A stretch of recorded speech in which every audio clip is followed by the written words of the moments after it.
everyone.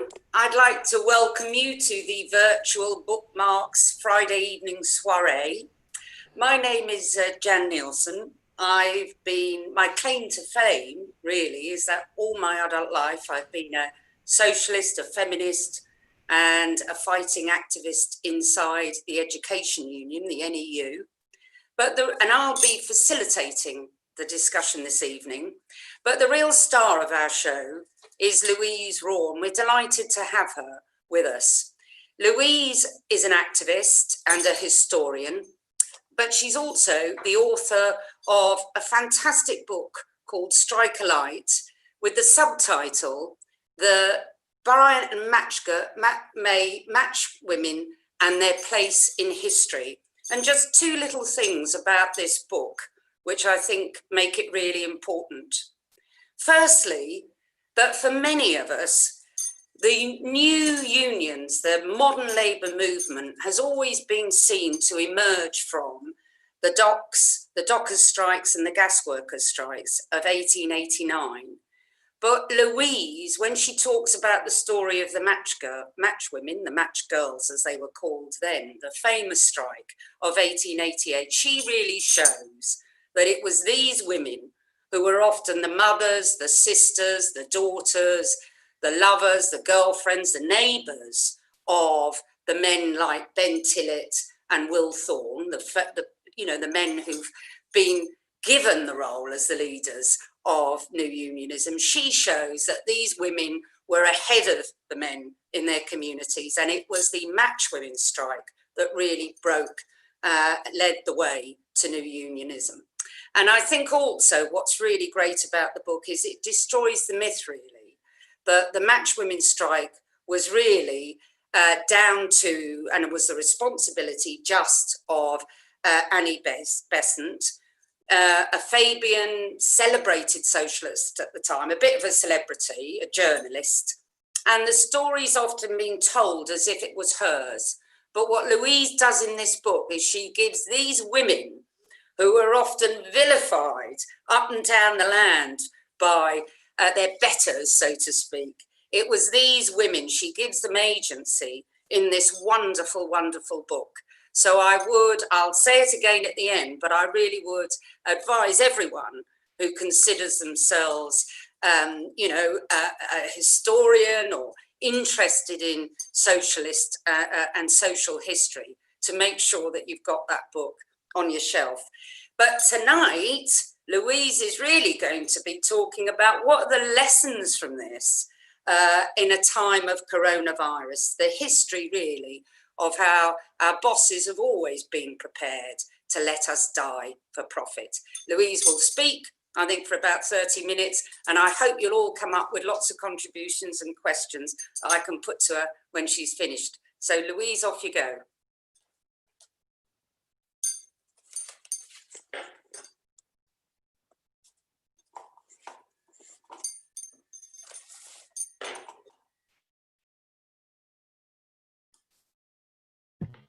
There, can you hear me now? Yes.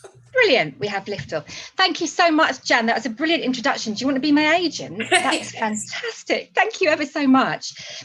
One thing I'm really noticing about this crisis is the push and the narrative from the Tories and the press, the Daily Mail and so on, to force working people into this paradigm of being brave and long-suffering and heroic and, we'll give you a clap as long as you risk your lives. That's the sort of working person they want you to be. It's exactly the sort of working person I don't want you to be. And it's a brilliant lesson that we get from the Matchwomen. I'd like to call this staying alive with the Matchwomen, because they really show us a blueprint.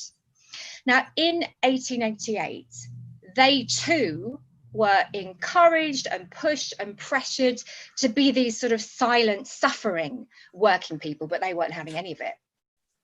And the real paradigm, the absolutely perfect illustration of how working people should be, according to the powers that be, was the Little Matchgirl. Hans Christian Andersen's story from 1845, I think it was first published, was an absolute staple in the Victorian nursery. So a lot of people would have grown up knowing it and hearing it from Nanny, you know, all the rich blokes would hear it from Nanny.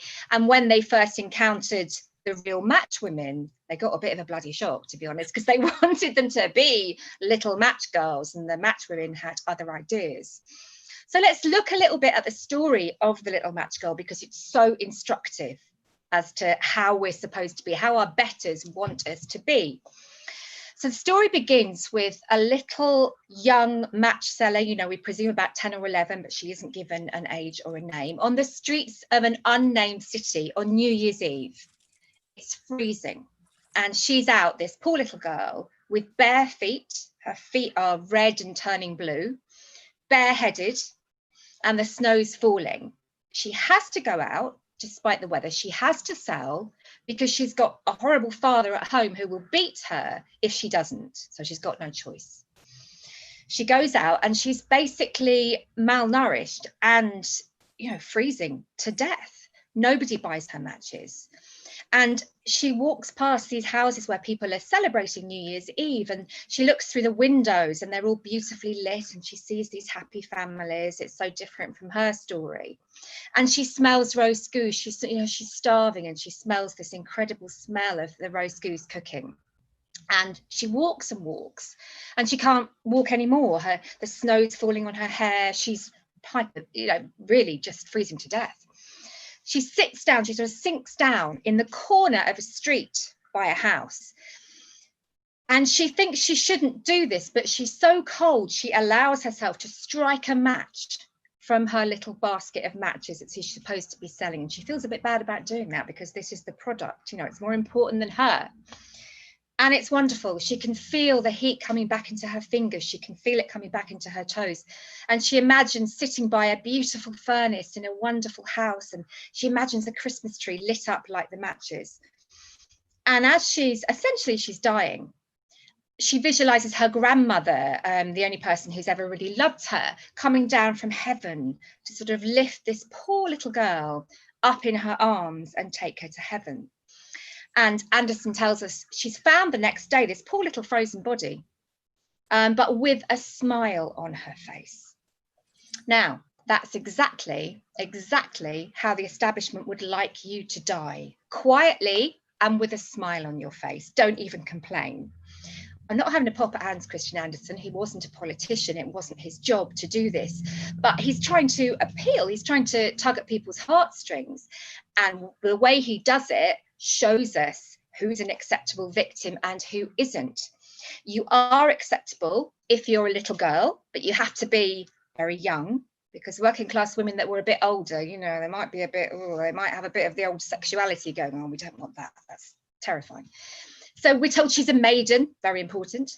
We're told she's got blonde hair, that's important too. You can't really be saintly if you've got dark hair. You've got to be the whole blonde Aryan thing. And as she goes around the street, she never complains once. No one's buying her matches, but she doesn't say, "God blimey, you bunch of sods, you know, I'm freezing and starving here. Could you buy some bloody matches?" She doesn't complain. She doesn't look at the house with the goose and lob a brick through the window and steal the goose. You know, no. She thinks how lovely it is that they've got this goose, and completely passive, completely uncomplaining, nothing to frighten the horses, and certainly no talk of workers' rights, thank God. You know, she's the sort of working person. She's the sort of, you know, she was a nurse. I'm sure Matt Hancock would give her a little rounds of applause, wouldn't he? And when she was dead, I'm sure he'd give her a medal and say, "Oh, terribly sad that she died." But if she'd been different, if she'd been demanding her trade union, be a different matter. And we've already seen that in the press, haven't we? We've already seen the press, the Mail, the Telegraph, which was very much, oh yes, the NHS, marvellous, you know, a bit embarrassing that as Tories we've been slagging off the NHS and supporting its privatisation, and now apparently we've got to say it's good. This is a bit awkward. How do we get out of this one? So we've already seen the right-wing press and right-wing commentators attack nurses. One of the nurses who died had been on holiday before she came back to work and died. How dare she go on holiday in the middle of a pandemic? You know, how selfish of her. Charles Moore in the Telegraph, it's the NHS that has got us into this lockdown. You know, just in case those nurses and doctors and health workers, including admin workers, get a bit chippy, and start complaining, they're making it very clear to you, we will clap you as long as you behave. But if you start getting militant and stroppy, we can turn on you like that. Absolutely the same for the teachers. We've seen, haven't we? Teachers union brilliantly, thank God, fighting for their members. I wish I could say that all unions have done as good of a job. But we've seen immediately the attacks on the teachers. You know, they're being held hostage by these radical, terrifying union leaders, you know, some of whom I know, and they're perfectly lovely. They are militant, they're supposed to be. They're trade unionists, they're supposed to represent their members. You know, if you're a trade unionist and you can't manage trying to stop your workers dying, you know, you've got one job really, haven't you? But it's amazing how quickly the establishment will turn on you if you're not the right sort of victim. The Matchwomen were not the right sort of victims. Who were they? First of all, we need to look at that. They were working class, very poor women who lived in the East End of London and came from Irish backgrounds. All of that is terrible. According to the Victorian gentry, all of that is absolutely shocking. It's 3 blots on your copybook right there. Firstly, you're female and you're working when you should be, you know, knitting and stuff, embroidering by the fireside. Secondly, EastEnders, terrible, because EastEnders are very poor. Obviously, that's their fault. It's not the fault of the society that's left them to starve and die whilst producing most of the wealth of Britain. No, it's their fault for being EastEnders. I think somebody said, if you have an EastEnder over your threshold, beware.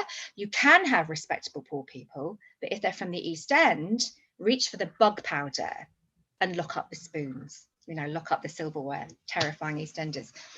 And they're Irish.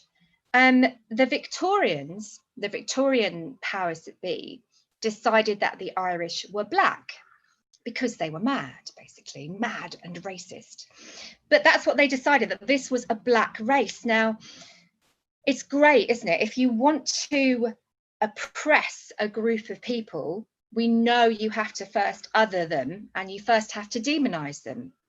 So as Michael Gove once said about teachers, didn't he? They were this grey blob, this terrifying Marxist, you know, mass. That's what happened with workers like the Matchwomen. Oh, well, they're Irish, so they're Fenian terrorists, they're dangerous, they're underclass. We want nothing to do with these people. And my goodness, aren't they lucky to have jobs at all? Matchwomen refused to die quietly. The Matchwomen refused to press their noses up against the windows and look at the rich people being happy and having a wonderful time. But what happened with them, and I hear, you know, I've got friends who are nurses who are being so pressurized not to whistleblow, not to talk to the press. That happened with the Matchwomen. Told they shouldn't complain about lack of PPE. That happened with the Matchwomen. Because they were working in this huge factory in Fairfield Road in Bow with white phosphorus, absolutely the most horrible toxic chemical. But it's what they dipped matches in to make a particular type called the Lucifer, which was very easy to strike and people liked it. Now there were alternatives, but I'm afraid they were more expensive, so we can't be doing that. So Bryant and May stuck with white phosphorus. And what it did, it would rot the women's jaws. It was such a horrible chemical. It would cause a necrosis and it would decay your bones from the inside while you were still alive. So you have women with complete holes in their jaws, spitting bits of bone the size of peas, apparently, out through these horrible abscesses. It was a vile disease. It was completely unnecessary. Bryant and May knew about it. They tried it at various periods. I've had a look right through their archives. They tried occasionally to say they didn't know about it or they had no cases of it. Complete nonsense. Everyone knew about it from well before the Bryant and May huge match factory was established. What they did, they looked at whether it was possible to use protective equipment, but they decided it was expensive. So, you know, why would you bother? East End Matchwomen were drawn from a huge pool of unemployed labour. So they were a really plentiful resource, a human resource. You could replace them, didn't matter. 1 or 2 of them died or started looking like they were coming down with the old fussy jaw, sack them. And then they're not on your books and they're not on your records. And that's exactly what they did. But they were not women to take it lying down. And they did whistleblow. They spoke to a journalist, Annie Besant, and they told her about their conditions. They told her, our work is really dangerous and were paid incredibly low. And she said you could see that by looking at them. They were malnourished. Now, most working class EastEnders were, but particularly so because they were so young when they started work, often 11 or 12.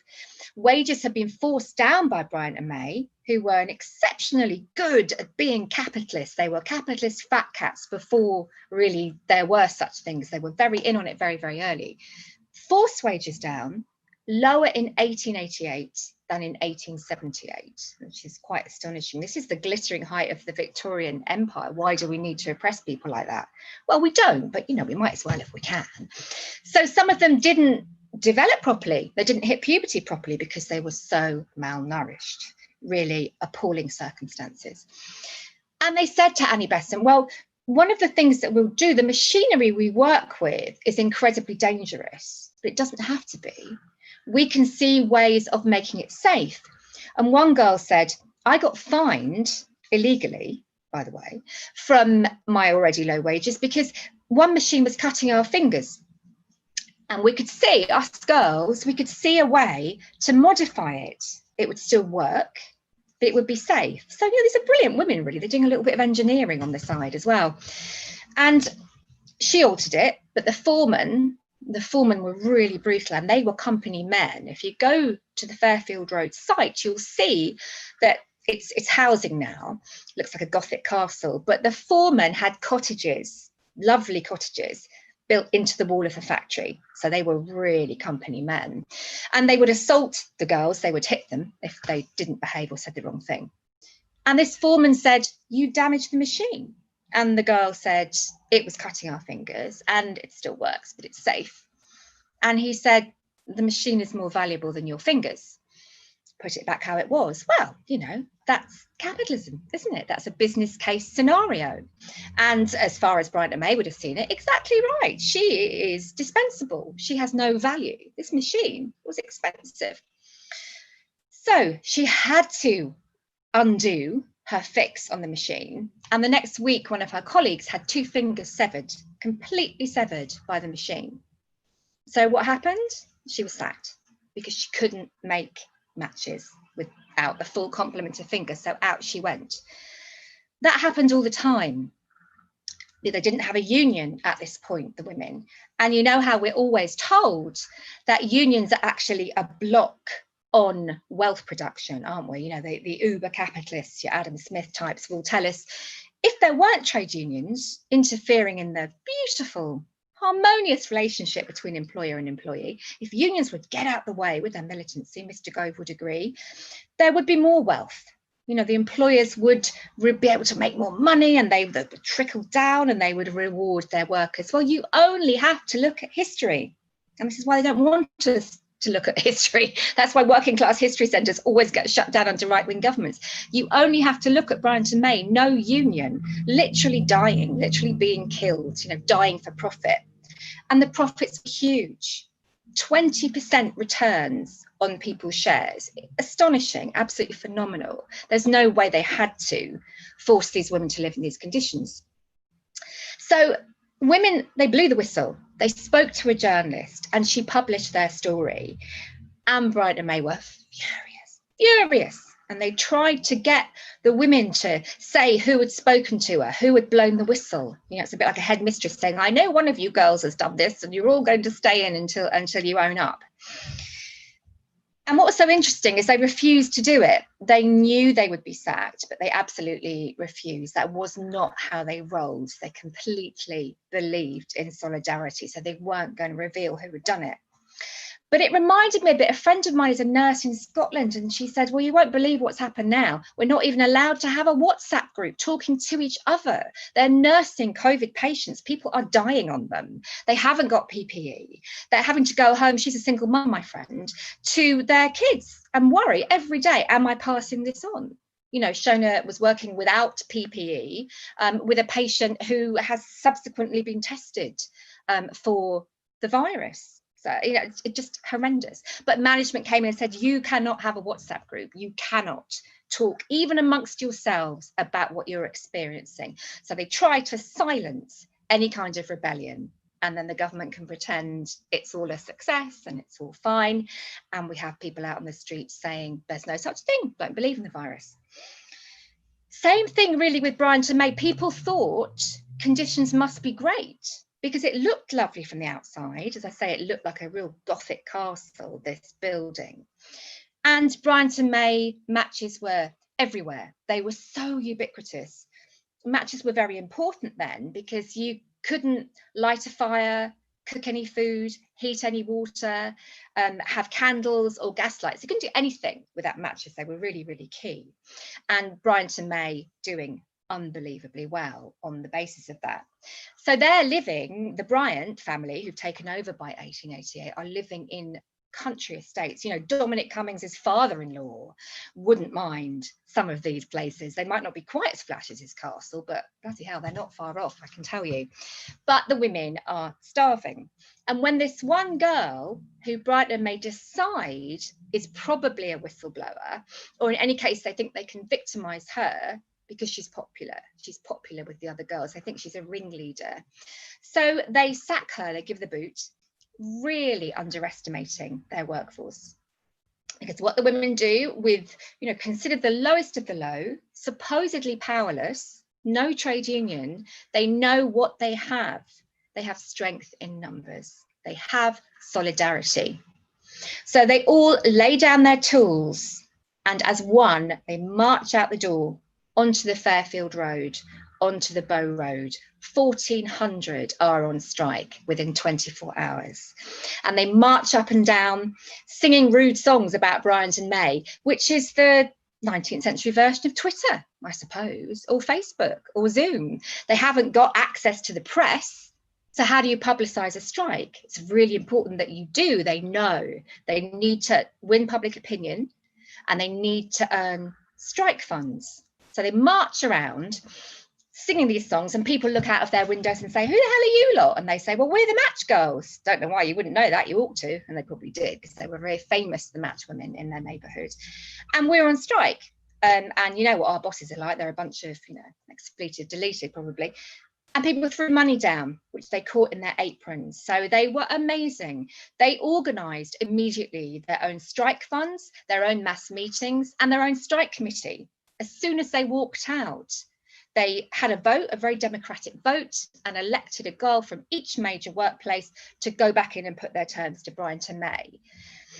Bryant and May, fuming, absolutely fuming. You know, here we are gentlemen, do you not realise we're in control here? You know, watch your tone, my girls. We're in charge here. And here are you lot, rabble, frankly, a rough set of girls, they called them, are daring to try to tell us what we're going to do, how we should run our business. Fuming. And they said, well, you're all sacked. It doesn't matter what you do, even if you all come back now, you are all sacked for walking out in support of this one girl. Well, they weren't despondent. Again, they didn't have any union help. Nobody was really. Individual trade unionists like Louise Lyons, a tailor's trade unionist, did come and help. And actually the police tried to nick him for speaking at the, you know, they picketed the factory so brilliantly. It was completely ringed with girls, and apparently they'd be sat there having a cup of tea and a bit of bread and telling everyone that went past, oh, we're on strike. No, you can't bring your lorry in, love. Sorry, no, we're on strike. And they completely closed the factory down. And when the police tried to nick Louise Lyons, the women surrounded the police and marched all the way to the police station with them until the police kind of gave it up as a bad job. So they're really well organised. They know it's so important to get their message across and get the truth across, because Bryant and May, of course, are frantically in the press, in the Times, saying, oh, this is shocking. Everything's fine. You know, everything's fine at the hospital, everybody. Everything's fine in the school. It's completely safe. Everything's fine at the match factory. It's just that some Reds, you know, some socialists like those bloody NEU reps have stirred everything up, and these poor women have accidentally gone on strike. God love them. They don't know what they're doing. They've got all confused because they're not educated. They've got all confused and gone on strike. So they, every time, get to where they need to be. So they get Annie Besant to write to the Times and say, no, this is what actually happened. None of this is true. Including, interestingly, Annie Besant saying, I didn't organise the strike. in quite an, panicky way, please don't pin this on me. I did not think striking was a good idea. I didn't tell them to go on strike. They'll go back to work. Hopefully they wouldn't, actually. But that's so interesting, isn't it? And I'll come back to that, why we pushed her into the role of strike leader when she was going, no, absolutely wasn't me. But they got her to expose shareholders in the firm who were Liberal MPs and who were clergymen. So these guys in their day jobs are, of course, talking about the poor and wringing their hands a bit, oh, the poor little match girls. Oh, gosh, terribly sad when the poor die, isn't it? As long as they do it quietly and sweetly and they're nice and pretty and young and blonde. And they say, well, hang on a minute. The reality is that these shareholders are making a fortune out of the suffering and the deaths of poor people in the East End of London. They march to Parliament, they meet with MPs. Again, it's quite hilarious because an MP in those days would be a privileged bloke and wouldn't have had an equal conversation with a working class woman. Might have spoken to his servants, but it wouldn't have been on an equal footing. And the Matchwomen march in, have a chat, tell them how things are, and brilliant political gestures, so important to really make people feel what you're going through.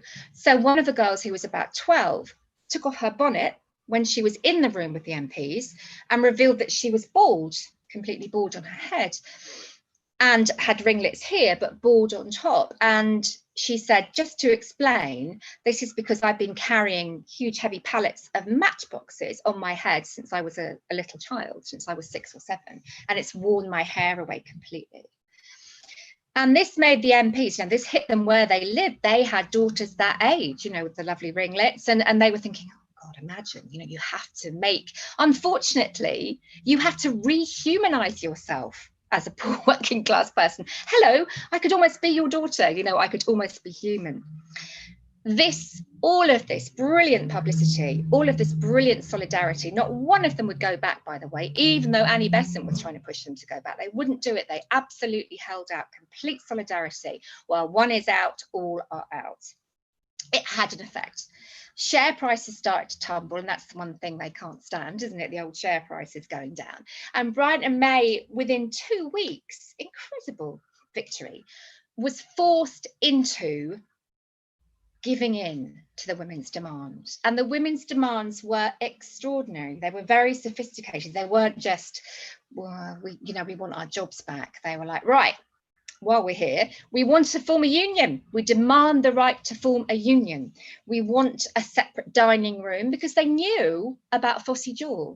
They knew that their bit of stale bread they were bringing in for lunch and sitting on their workbench was getting contaminated with the phosphorus particles, which would then get to their mouth and eat away at their jawbone. So they demanded a separate dining room, which they got. Better pay, better conditions, an end to these fines, and the right to put their complaints straight to the directors and go past the foreman. Oh, that must have pissed the foreman off something rotten. I love to imagine one of the girls going, all right, George, I'm just going to complain to the governor about you, if you don't mind, and streaming upstairs to the director's offices. It must have been so brilliantly humiliating for them. And Bryant and May had to give in to all of that. So in less than 2 weeks, these women went back as members and founders of the largest union of women and girls in the country. It is just extraordinary. Extraordinary, and you would think something we'd all hear about at school, something that we'd all know the correct version of.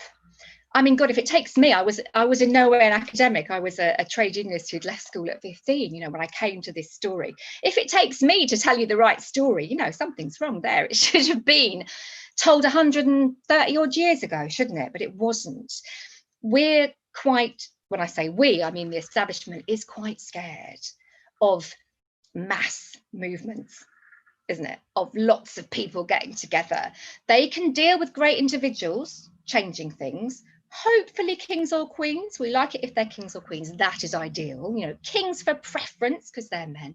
Queens if you have to. But we do not like a load of working class, Irish, political, radical women changing the world for themselves without even being given permission by the middle classes. We don't like it. So they changed history. They buried that history. It's not a story that's hidden from history. It's hidden by history. The real story is there because, God, I could find it. It is there. You've just got to look at the original material in the archives and know a little bit about how trade unions work. But we've buried it. We've taken the victory from the individual women and said, oh, it was Annie Besant. It was her that led the strike. She is a woman. It's unfortunate, but at least she's middle class. And at least she's one woman. She's not some horrible rabble. And she's, she's got nice dresses and stuff. So she's been memorialized as this amazing strike leader when she herself says, can I just say, I didn't lead the strike. I wouldn't have led the strike. I think striking's a terrible idea. And when you read her account, she's really open about that. Not to slag her off really, because that's how most socialists felt at the time. And it's certainly how the Fabians operated. They were not keen on strikes, so certainly not by the underclass. If you're going to have a trade union movement, let it be the top-hatted aristocrats of labour. Let it be the skilled workmen, and just a few of them. Let's not have the rabble, pulling down the decent trade union movement that we're helping to build. So it's amazing that we've still forced her into the role. Reluctantly, she's clinging onto the doorframe, but we're pushing her into the role of being strike leader when she absolutely said she wasn't. That's what we always try to do with history. We try to take the victory away from groups of working people. And what do we learn from that? We learn that that is where our power is. We have the numbers. If all the teachers won't go back, if all the parents won't send their kids back, if all the nurses do blow the whistle and won't work without the right PPE, even if they have to drag their unions with them, like the Matchwomen had to form the modern trade union movement, actually, in order to get a political, radical, well, then anyway, that was the idea, movement. If they have to do that, then we can do it because we have the numbers. And I think that's really what I would love people to take away from this. Don't die for profit. Don't die because they want kids back at school so they can get their national insurance coming in and the income tax coming in and get the economy moving again. Refuse to be applauded by the Daily Mail. Refuse to be clapped by Matt Hancock.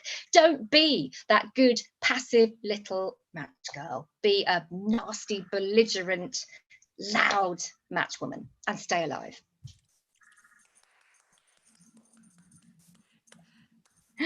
That was absolutely fantastic, Louise, and that gives Thank you, Jen. Everyone who's listening and watching, it gives you a sense of how wonderful that story is.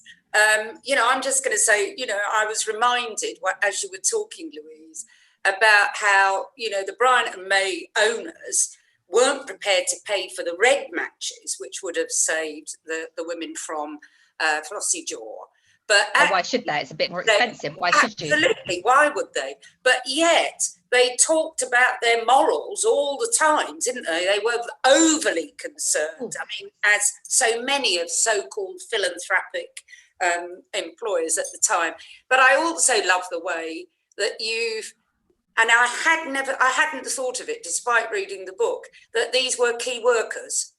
The way you described the importance of matches, I thought was fantastic. But I'm not the only person enjoying it. Clearly, lots of others.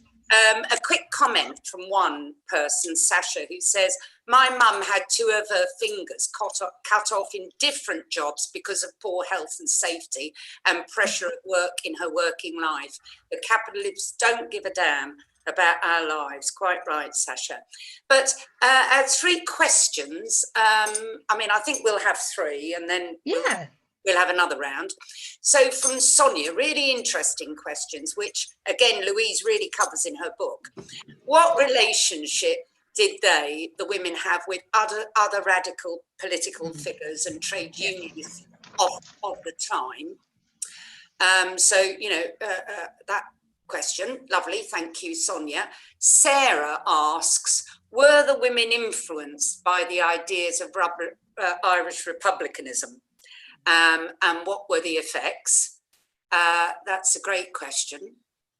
And then Gary asks, what was the impact of suffrage groups at the time.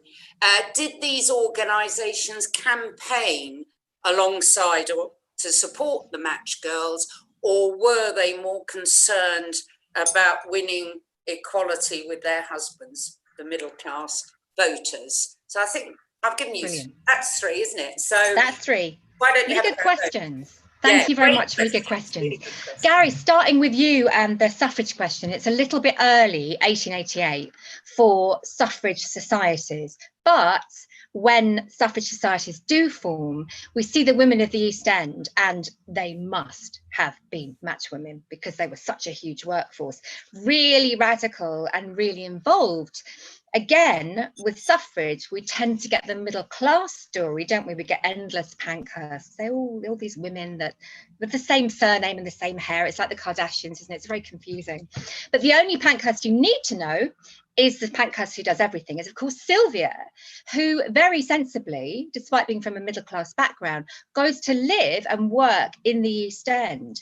And not in a Lady Bountiful, patronising way, but because she wants the protection of the women of the East End. Suffrage is a war. Suffragettes are being imprisoned, hunger striking, being violently, brutally assaulted and tortured, force feeding, getting sick on the point of death. Sylvia Pankhurst is constantly released and rearrested, and the women of the East End, who would have been perhaps the daughters of matchwomen, said to her, well, love, you know, come to us. If you need protection, come to us and we'll look after you. And she did, and I love that she did. She went to stay with a couple who were shoemakers on Old Ford Road. And again, we see the solidarity of the East End, because the police tried to spy on her, and they offered money to these very poor people in Old Ford Road whose windows overlooked the house of Jessie Patterson, where she was staying with shoemakers. And they said, we'll give you money. It was a lot of money, and these were very poor people, if you let us use your upper rooms to oversee what's going on over the road. And they all said, sling your hooks. And they really needed that money. They're people who were starving. They wouldn't do it. And when the police did come to rearrest her, the women of the East End surrounded the house and stood there with their arms crossed and kind of went, all right, oh yeah, then, do you want some? The coppers did not want some. And they retreated off to the nearest pub. So the women of the East End, again, it's the working classes, not the middle class people. And Sylvia Pankhurst never underestimated them. So the Elfs, I love the fact that it's called the Elfs, the East London Federation of Suffragettes, was one of the most vibrant and important suffrage groups, and it was working class. So that was a great question, thank you. About the Irish, the influence of Irish republicanism, yes, this is such a political group of workers, the Irish Cockneys, the Irish Londoners. We can't underestimate how political they were. They were absolutely fantastic, the Irish, at networking and at sharing their history. Even though a lot of them hadn't been taught to read or write, they had amazing oral traditions. So little Irish boys and girls would grow up by the fireside, hearing, as one person put it beautifully, the stories of Erin's wrongs, all the oppression that they'd suffered. So they didn't like the Brits very much at all, and the Brits didn't like them either. And Karl Marx had a comment about how even the English oppressed working men will try to oppress the Irish working men who they look down upon. But the Irish were immensely political as a community. Hundreds of thousands of them would march regularly on a Sunday to go and hear speeches about Irish affairs. I mean, massive groups of people. And admittedly, there wasn't much on telly in those days, even EastEnders wasn't on. And they had to make their own entertainment. So probably some of them went to the protests because it was the entertainment, but they were so political.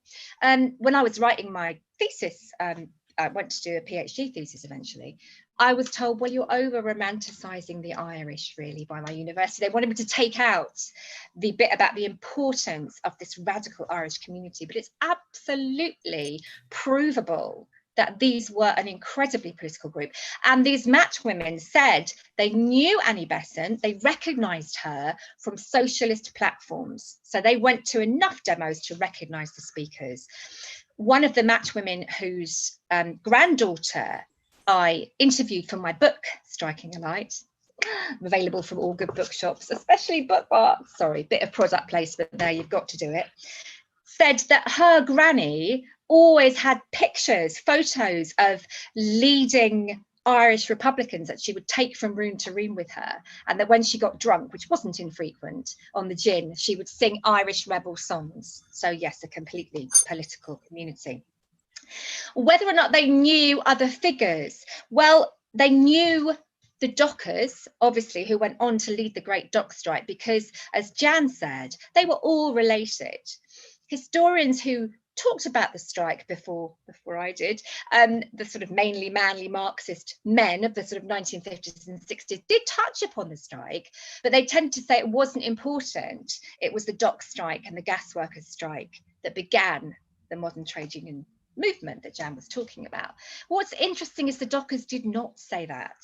The dockers leaders said during the dock strike, when people were getting despondent, it was more than a month, the dock strike, and people were starving, absolutely starving, including Matchwomen who were supporting their family members on the strike. They said, one of the strike leaders, John Burns, said, do not give up, do not lose heart. Remember the Match Girls who won their strike and formed a union. Keep standing shoulder to shoulder as they did. So they absolutely used them as an example. Whether they wouldn't have been of a class background to personally know people like George Bernard Shaw or Eleanor Marx, for example, but they, even with Annie Besant, although she's so associated with them, they put a note through her door on one occasion to tell her about bullying in the workplace, to actually reassure her. Dear lady, they are trying to get the women to sign a paper saying you've lied, because Annie Besant's written about the horrible conditions in the factory. And Bryant and May are saying, we'll sue you. So the Matchwomen say, don't worry, we won't sign this paper saying you've lied. We absolutely won't do it. We're going to stand up for you 100%. But they address her as dear lady. It's not, all right, Annie, this is what's going on. Towards the end of the strike, when she is addressing a strike meeting, she says, now, if this is resolved, I hope that you girls won't go on strike again. I have told the employers that you won't be doing this again, will you? As if they're naughty little girls. So that's the class divide is extreme. Eleanor Marx, well, people think was involved with the strike because they just assume, because she was all over, you know, organising workers. She was a brilliant, brilliant organiser, the dock strike and so on. And she was very concerned with women, the exploitation of women. So she should have been. Theory that I am actually writing about at the moment is that there's a reason why she wasn't involved, and that was absolute handbags between her and Annie Besant. Could not stick each other at any price. Annie Besant could not bear Eleanor Marx for a variety of really fascinating reasons that we haven't got time to go into, and that's the only reason, because otherwise I'm sure Eleanor Marx would have been 100% involved. Okay, that was that three. Oh, I can't hear you, Jen. Oh yes, there you are. There I am. That was wonderful. Thank you, Louise. And again, gives everyone a little taste, just a little a taster of what's all the interesting facts that it contains in the book. Question from Hilary. She says there must have been huge support from other working people to enable them to stay out for 2 weeks. Could you, elaborate? You gave one example, didn't you, of the pennies and the collections from the upstairs. What other, were there other examples of solidarity and how it was given? And then really, I'm going to ask you a question as well, but a couple of comments. Martin says, that's brilliant, Louise, thank you. One of the interesting things about the Matchwomen strike is the way that the authorities and the bosses assumed that there must have been outside agitators running the strike. It mirrors the way that strikes and rebellions in history by disenfranchised people and downtrodden people are always assumed to have come from outside because they don't think we can organise, they don't think we're clever enough. Just look at Minneapolis today and the terrible things in Minneapolis today. But people are not going to go quietly into the darkness on that one. Jay says, I'm learning so much and linking it to where we are today, which is the key. Okay, and I think one of the things that's really interesting about this strike, and maybe you can say a bit more, is that we always kind of glorify these things when they win, and they did win. And I think that's really important, the better wages and better conditions. But it's kind of seen as, 2 weeks, and it just came spontaneously. Now, I know that this weekend there are a lot of teachers. I'm a retired teacher. I think I mentioned that at the beginning. But a lot of teachers and a lot of key workers, most of them women, who are going to be going back this weekend. They don't know whether the schools are open. They don't know whether the kids should go in. Very anxious, very concerned about how to keep their families together. Have they got jobs that they can go to? And I think will be interesting for you to talk a bit about what happened, how the women organised before the big strike, because I think we're going to be going, Louise, into a bit of a period of attrition, fighting battles from school to school about whether it's safe or isn't safe. I think might be some lessons there. Maybe you could elaborate on that. And there might be something you want to add that you feel you haven't spoken enough about or mentioned. Sure. Absolutely. I really hope we're entering a period of fight back, not because it won't be difficult for people. Of course, it will be difficult and stressful, but we absolutely have to. My God, they're not just killing us. They're laughing at us. They're not even pretending, are they, to give a damn? Anyone can see that. Even Dominic Cummings could see that, couldn't he? Even with his dodgy eyesight that he has to keep getting in the car with his kids to drive around. Actually, I think, maybe we were being a bit hard on old Dom. Maybe he's pioneering drive-through eye tests. You don't know. Perhaps we're being ungrateful. He's offering us something new. What the Matchwomen did after their strike was they very much didn't just say, well, we've done that. That's that. Back to normal. They could have done.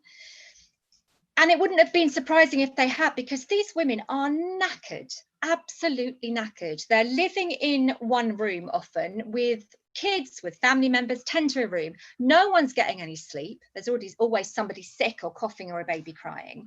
And they're working 12-hour days. They're hungry. And when you're hungry, it's so hard to get the energy for anything else. But they absolutely didn't. They would not stop. They went round themselves, organising other groups of workers, constantly demanding that the groups, the sort of middle class groups that were around organising workers in a slightly half-hearted way, they were like, right, come on then, book us a hall. We want to talk to the dockers' wives. We want to talk to the jam factory workers. We want to talk to the sweetie workers. We want, come on, keep. And one of the women's union leagues was going, oh my God, this is exhausting. These women, they're on at us all the time, another meeting. And what I liked about it was they always had tea and cake and Irish dancing and music at their union meetings. Brilliant. What an excellent idea. I think we should bring that back. But they never stopped. They went and talked to every other group of workers they could and said, look, trades unionism, that's what you need. That's what worked for us. You have to do this. And we can see that right after their strike, even before the dock strike, if you're sad enough, like me, to sit and look at the incidences of strikes, what they're normally like per quarter of the year and what they were like after the Matchwomen's victory, they absolutely go through the roof. And it's Jewish women, it's tailors, it's all different groups of workers. As far away as Ireland, they knew about this strike, because they actually wrote to the Matchwomen's Union and said, can you send someone over here to speak about trade unionisation? It's incredible that people think this message could have been lost on them, that the poor are just this sort of dead mass until somebody from the middle classes comes and sort of bing, shines, illuminates them and sparks them into life and tells them, oh, hello, just to let you know, you're oppressed. We've decided. And it's such rubbish. Of course they knew they were oppressed. The dying was a clue. And they'd been on strike before. This is so crucial. This is not the first strike by this group of workers. They'd struck over the 8-hour day before, which is an absolutely key demand of working people in those days. And they also protested in other ways. Bryant and May were such creeps to the Liberal government that they built a statue of Gladstone, Prime Minister, on the Bow Road. And they made the Matchwomen pay for the bloody statue fund out of their tiny wages. And then they gave them a half day off unpaid to attend the unveiling. and they weren't happy. So while the great and good are there on the Bow Road around the statue, you can imagine everyone in their lovely hats and, you know, giving speeches. The Matchwomen rushed at the statue, pricked their fingers with their hat pins and bled on the statue and shouted, "Our blood paid for it." They completely ruined that unveiling. Bryant and May must have been absolutely bloody seething. But they took every opportunity to talk to other workers, to make links with other workers, every opportunity to get publicity. That was 6 years before the strike. So there's nothing to do with Annie Besant. Annie Besant didn't know they existed in 1882. We absolutely have to revive these traditions, because this is what will literally keep us alive. It is a war, it's a class war, but we didn't bloody start it. The other lot did, but we've got to win it. We absolutely have to. So yeah, solidarity is absolutely key. Okay. What support did they have from other workers? Sorry, Jan, I just jumped in on you there. What support they had? They must have had support, because that's what their strike funds came from, other workers, other working people. And even though it was only 2 weeks, when you lived hand to mouth, 2 weeks is a hell of a long time. We know from the records of who gave to the Star, which was a daily newspaper, not like the Star today with the nudie ladies, nothing like that at all, a much more political, respectable paper. They recorded readers who'd given money, and they recorded some donations. Frederick Engels was one of those who gave. So yes, they were supported by their communities, but not at first. That wasn't a given, because the local papers didn't support them at first. We think now that everyone was like, oh, you know, the lovely Matchgirl strike and how colourful and amazing.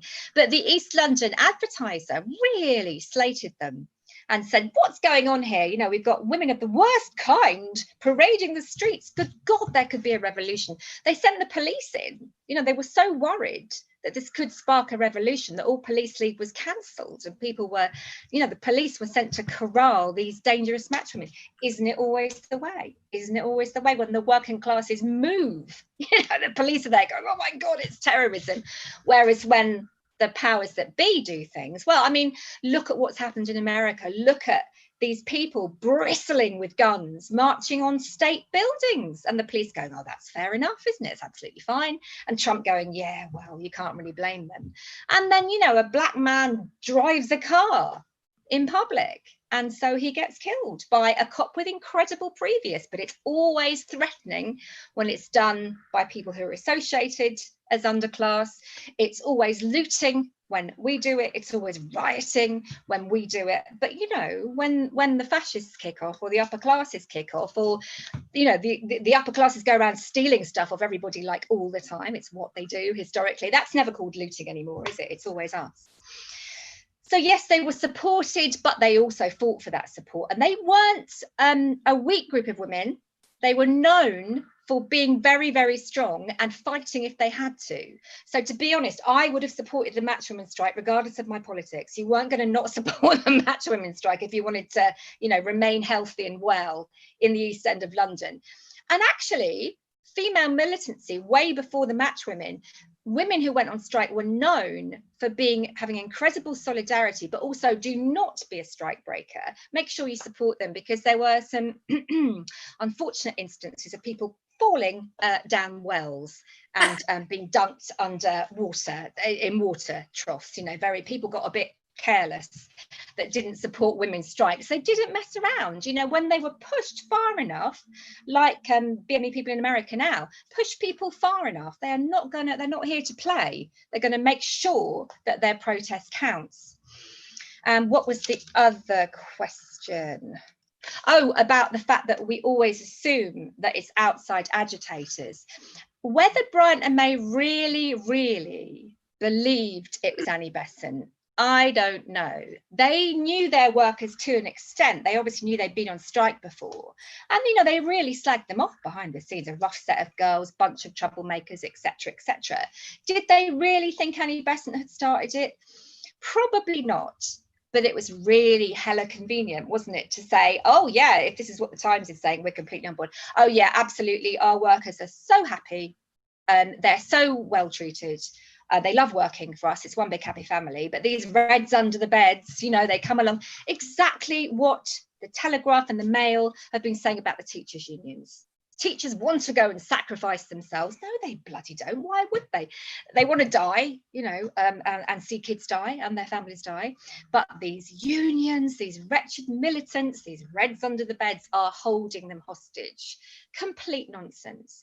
And that's the narrative they're always going to go for. And we have to be ready in whatever way we can when we go on strike, when we have to fight back, to make sure we get our version of events out there. And we do have social media now, thank goodness, so we haven't got to walk around the streets with our aprons catching strike funds, although that would be quite picturesque. Absolutely. Thank you, Louise. And Thank you, with aprons and those phenomenal hats they had. Oh, the hats, yeah. The rich women and men didn't like them wearing those. Okay, we're coming to the end now. Thank you, everyone who's joined, and thanks for the great comments and questions. Just a couple of announcements before, and I'm just going to read out something from Berit, from Norway. There was a big strike at a match factory in Oslo on the following year that was inspired by the Matchwomen of the East End. So, you know, I didn't know that. I didn't know it had spread abroad. There was. And thank you, Berit, because Berit told me about it, actually. Okay. I've got people in Sweden told me about a similar strike in Sweden. Oh, and I'd love to have the language skills and the resources to go and research that and the Norwegian one. Right. But absolutely, they're really similar strikes from what I've been able to glean about them. Really similar, and doubtless must have been inspired. Yeah, really? So there's a real international thing. I like that, women lighting up the world. So that's fantastic. Okay, now I think we just, somebody's going to put up on the screen somewhere that they can send donations. Those of you that know Louise may know that every year she's organised since the book was published, I think, Louise, isn't it? Yes, seven Matchwomen's festivals we've had, yeah.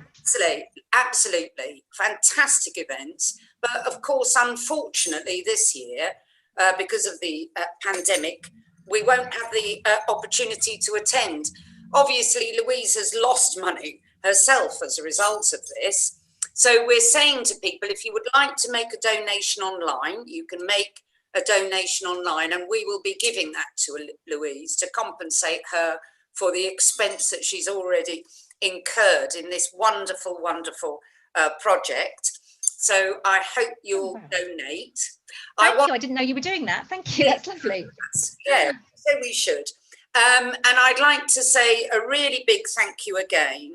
I'd also like to remind people that you can buy Louise's book at Bookmarks. And as I said right at the beginning, I don't think I read one review when it came out 2011 that didn't say that this was an important contribution to the Labour social and feminist history. So I hope you've enjoyed the event. Please shop at Bookmarks, please donate, and thank you again, Louise, for your time. Thank you. I've really enjoyed it. Thank you. Thanks for having me. Good evening. Bye.